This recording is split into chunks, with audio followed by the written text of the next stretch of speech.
Injection मुझे लगाना चाहिए। लेटो लेटो।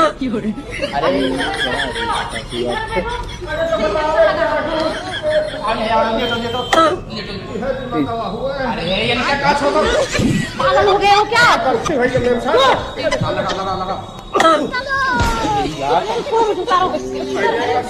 तब कोई से मनोज छिन रही करत है। क्या कर रहे हो आप? मुझे इंजेक्शन लगाना है।